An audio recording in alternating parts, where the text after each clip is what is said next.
Justin here. Today we are checking out the classic Eric Clapton Unplugged song called Hey Hey. This is loads of fun to play. It sounds really good as a kind of a complete piece on the acoustic guitar.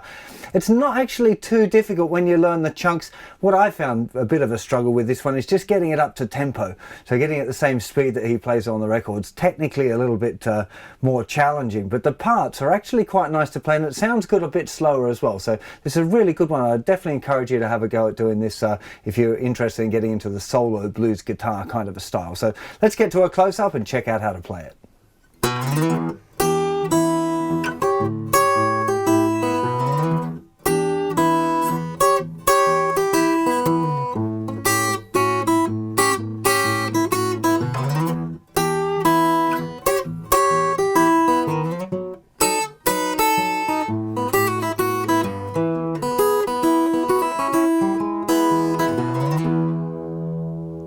So that's the intro, a little bit more of a manageable speed. So let's go through and break it down one little chunk at a time. So the very first part. Now what's really important here to realise is that the Eric Clapton style here, he's got the thumb playing the bass note all of the time. He tends to use his second finger, his birdie finger, a little bit more just as like an up strum. I tend to use a mixture of my first finger and my second finger. So it's really up to you. A lot of that blues style is about doing these little up strums. So here. So the actual note that we're aiming for is here, the 8th fret of the second string. It's part of a very common E7 sharp 9 chord. A lot of people know this as being the Hendrix chord. Open, 7, 6, 7, 8. And then we're going to be using the open string a little bit as well. But the general idea, we're starting at the 2nd fret with the second finger, sliding it up to the 7th fret, which is the note E, then playing the low E. Okay, so you're not actually playing that note on the 5th string again, it's 4, 1, and it should reach there on beat 1 at the same time as you're plucking that 6th string. Then we've got the rest of the chord down and we're going to play with the bass note, this note here, the 8th, and it's got a little bit of a bend on it, but we've got all the rest of the chord down as well, so you get like other notes ringing out. It's not that note by itself. There's other bits ringing out and going a little bit out of tune, and that's fine. Then we're going to be playing the outside 2 E's. The thumb obviously playing the thick one, and the first finger or second finger, depending on what style you want to go for, is going to play the thinner string. But really you want that chord down still. And when you do that, you lift off little finger to access that note. You're going to get some of those other notes ringing out. And that's fine, because that's all part of the style of the thing. But if you aim for, then you're going to get those other notes ringing out, and that's fine as well.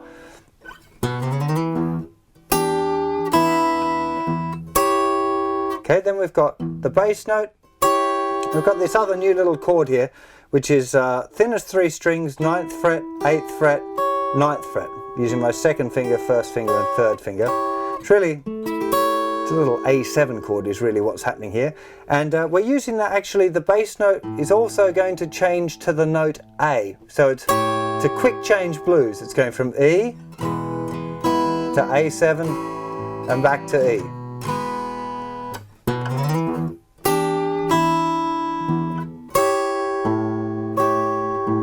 Okay, so we've got the chord, little up strum, bass note on the 5th string, the A, the chord again with a little up strum, the bass note. Then we're going to target, we're going to have the rest of the chords still held down, but we're going to be targeting that note, the 8th fret of the 2nd string.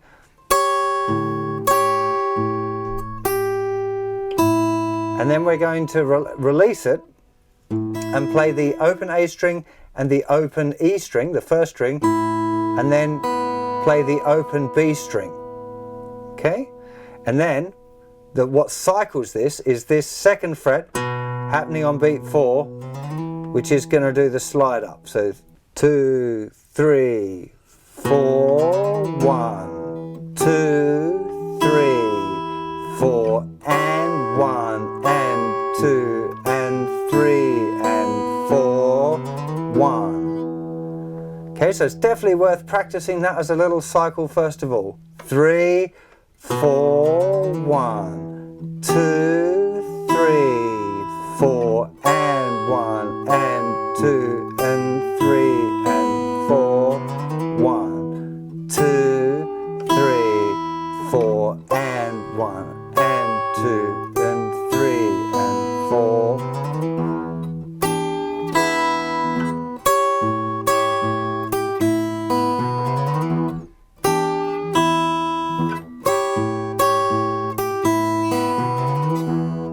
Okay, after a bit you really want to start trying to dig in and making it feel a little bit cooler. I found that to get the sound as Eric was similar to Eric, I had to play a bit harder than I kind of like to. Just really kind of give it a bit of energy, you know, and it seemed to make the right sound. So that's the first phrase that you want to learn. The second phrase is exactly the same thing, but instead of moving over to the A string with the thumb, we stay playing the E. So the second one,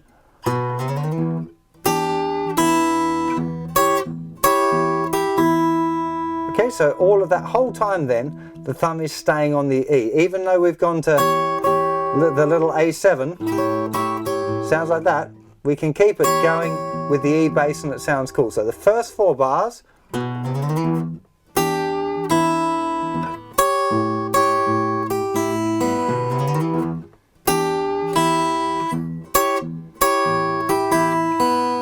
now at the end, we're doing a slide down this time from the 7th fret and we're going to an A7 chord. Okay, just that first 4 bars again. 2, 3, 4, 1, 2, 3, 4, and 1, and 2, and 3, and 4, 1, 2, 3, 4, and 1, and 2, and 3, and 4. Now at the next section we're on the A7 chord. So we're using a little bar here with the first finger at the 2nd fret covering strings 2, 3, and 4. And either your 3rd finger or your 2nd finger. I much prefer my 3rd finger, but it's up to you which finger it is that you want to put down on the 3rd fret of string 1. So we got this.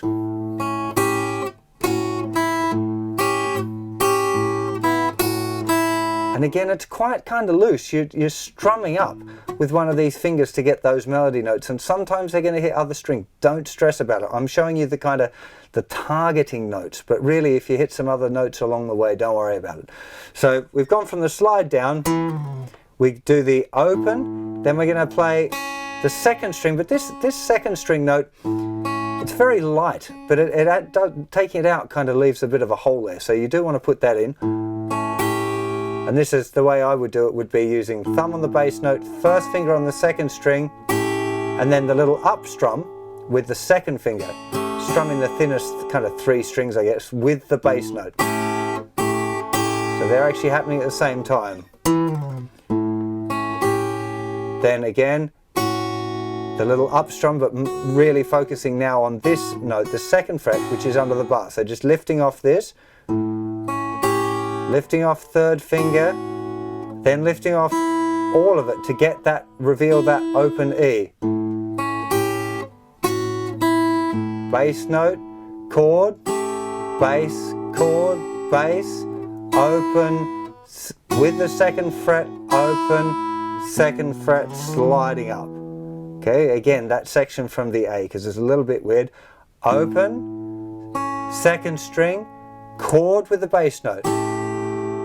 2nd fret on the thinner string with the bass note, open E, bass note, up strum with the chord, bass note, up strum with the chord, bass note, open E, 2nd fret with the bass note, open, 2nd fret on the 5th string, which is going to be the slider. Let me do that with a count now. 1 and 2, 3 and 4 and 1 and 2 and 3 and 4, 1. One more time with that rhythm. 1 and 2, 3 and 4 and 1 and 2 and 3 and 4. Okay, now we've got the same riff again on the E.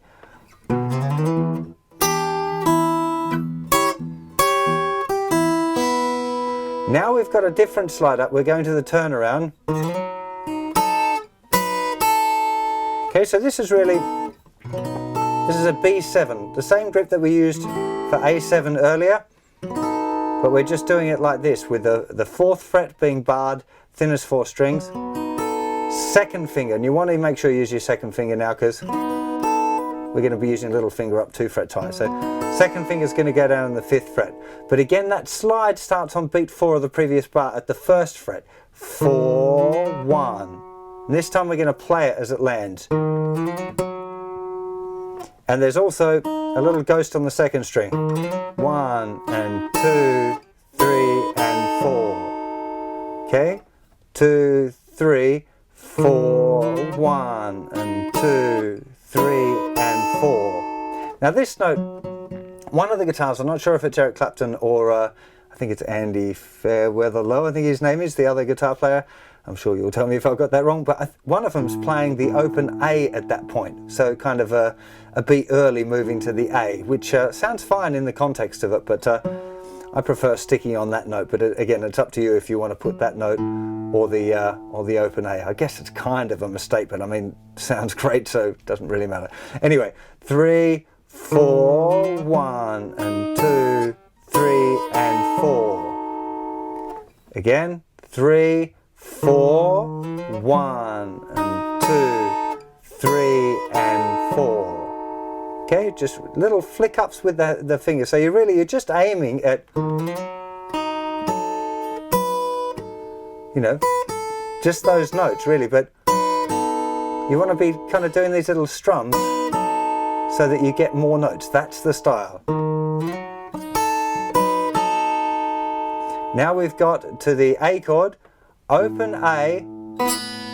Now here, again, the two guitars are doing slightly different things, but the part that's most obvious on the record to me is the open 5th string, open 2nd string, which is weird because it's definitely an A7 chord, which should give you that note really, but you can hear the B ringing out clearly. Then we've got 3rd fret to 2nd fret slide on the thinner string, then open E, then 2nd fret, open, and again the two guitars are doing different parts. The one I think is most dominant is 3rd fret on the thicker string, 2nd fret on the 4th string, going to the low E. So from the beginning of the A, 1 and 2 triplet, 3 and 4 and 1. Okay, from the A, 1 and 2 triplet, 3 and 4 and 1. Okay, from the B7, 3, 4, 1, 2, 3 and 4, 1 and 2 triplet, 3 and 4 and 1. Okay, now there's just the turnaround to look at.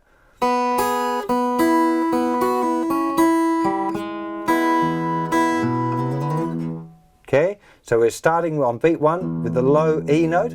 Then there's no more bass notes for a bar. We've got 1 and 2 and 3 and 4 triplet.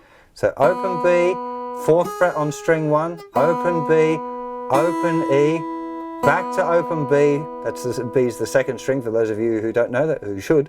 Then 2nd fret, 2nd finger, flicking off on the thinner string to the open, 2nd fret on the 2nd string, and then back to the 1st string or the high E. 1 and 2 and 3 and 4 triplet, 1. 1 and 2 and 3 and 4 triplet, 1 and 2 and. Okay, so we're finishing off. We've got the E on beat 1 and 2. So open G string, then 1st fret, still on the G string, 1st finger. At that point you can see on the video Eric's put down a whole E chord. Okay, so you can either put down the whole E or just use that one finger. I recommend really putting the E chord down.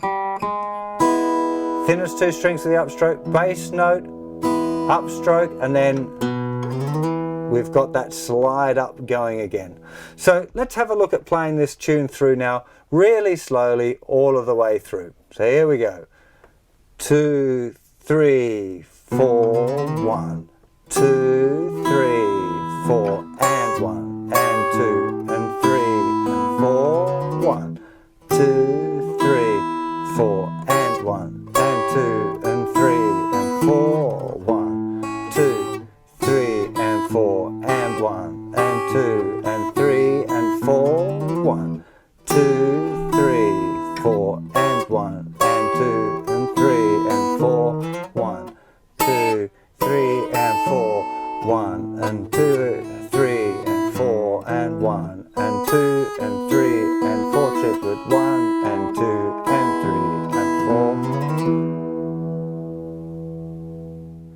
first section is pretty much a chunker 12-bar blues. So you could play it very simply like E, hey, hey, A, hey, hey, baby, E, 2, 3, 4, 1, 2, 3, back to A, hey, hey, hey, hey, baby, hey, back to E. To B, I love you, baby, but A7 ain't gonna be your dog. And he kind of uses that same fill at the end of each verse and then goes back into that lead line that we've just learned as an introduction. The actual Clapton one, of course, has 2 guitars, so the other one's a little bit more chordy. I think what works nicely is to kind of blend them and have the E, hey, hey, using all down strokes with the pick, nice round sound. Hey, hey, to the A, hey, hey, baby, hey. Okay, and this little riff that you can see Clapton doing, it's just adding the little finger down in the 3rd fret of the 2nd string. 1, 2, 3, 4, and 1, and 2, and 3, and... Worth practicing that up first. 1, 2, 3, 4, and 1, and 2, and 3, and then add a little bit of chord. 2, 3, 4, and 1, 2, and 3, and...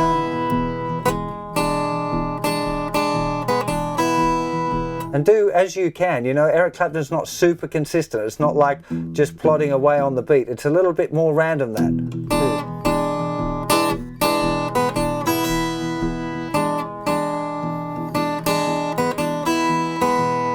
You know, just have a bit of an experiment. You've got to make sure you stay in time, of course, and do the right number of beats and all that. But, you know, it doesn't matter if the thumb's massively consistent there.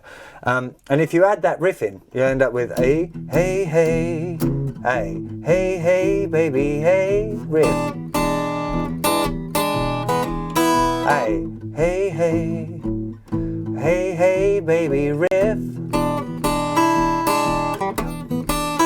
B, to love you, baby, but I ain't gonna be your dog.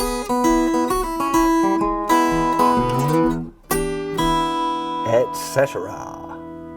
So I can imagine some of you guys getting a little bit sick of me saying this, but it's really, really important when you're learning these songs to practice them slowly and get them really right. So I definitely recommend like making your own tab and writing stuff out. That can be really, really helpful. But the most important thing is making sure that you get it right, particularly rhythmically. For these kind of solo blues things, probably the biggest problem I see, the most common one, is that the rhythm goes a little bit weird. People add in a beat here or take away a beat there, that kind of thing. And it just doesn't work like that. You know, traditionally, blues was a little bit more random. If you listen to Robert Johnson or whatever, there were, you know, sometimes he'd stay in a chord for an extra few beats or a few bars extra just to let him get out whatever he wanted to say, you know. But modern blues and stuff like the Eric Clapton things, it's a bit more consistent than that. So you really want to make sure that you've got your beat on and that you're making the chord changes in the right place. And really what you want to be doing, when I learned this song, which was a couple of days ago, I sat down, I transcribed it first of all, worked out what the parts were going to be, and then I played it really, really slowly, you know. And even, you know, a few hours ago when I was trying to get a few bits of this right, I'm working on them slow. You know, it's the way to do it. It's the fastest way to learn is by learning it slow and making sure that you get it right. So if there's a part of the tune that's difficult, stop. Take that one little section and play it really slowly, like 10 times, until your fingers kind of get the muscle memory together to be able to play it. And only when you can play it all of the way through at a slower tempo without making any stops should you attempt to start speeding it up. And so, you know, when I'm doing it, was, you know, I've finished transcribing it, I've got the little tab in front of me that I've made, and I'm just going...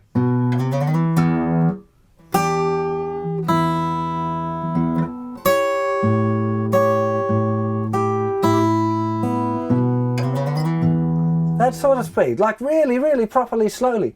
Because it doesn't matter how slowly you do it. If you're getting it right, you're creating like a computer code in your brain of all of the information that you need to make your fingers do, which is pretty complicated. Let's think about how many things that your brain has to send out, how many messages about fingers moving what and where. So if it's got the code all sorted out and it knows what to send out correctly, speeding it up doesn't become a problem.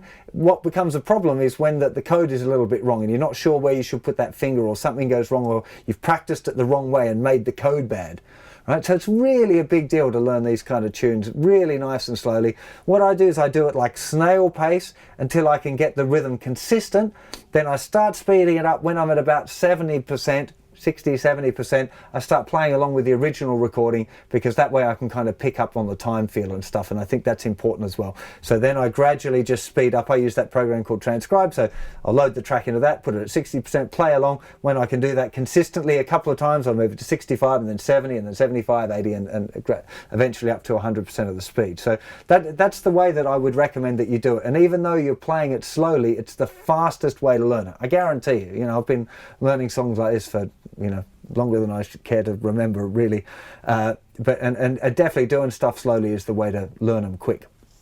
So hope you have fun with this piece. It's a beautiful acoustic guitar solo blues thing. If you like it, you might want to check out my solo blues series as well that I've got on the website, DVD thing. Anyway, have fun with it, and I'll see you for plenty more lessons very soon. You take care of yourselves. Bye bye.